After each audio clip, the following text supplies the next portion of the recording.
The first thing I bought for this 56 Plymouth Savoy was a hood ornament.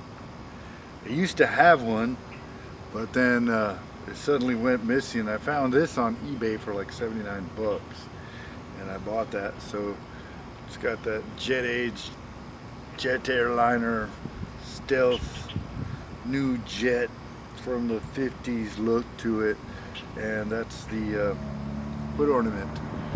So I just recently got the great idea to start making a horror movie with this car as soon as it gets rolling and drivable, and then after I film the movie, I'll get it painted and then reupholstered and all the rest of it. But yeah, there we go. There's the new hood ornament from eBay. The trunk of the car is kind of the basis for the horror movies.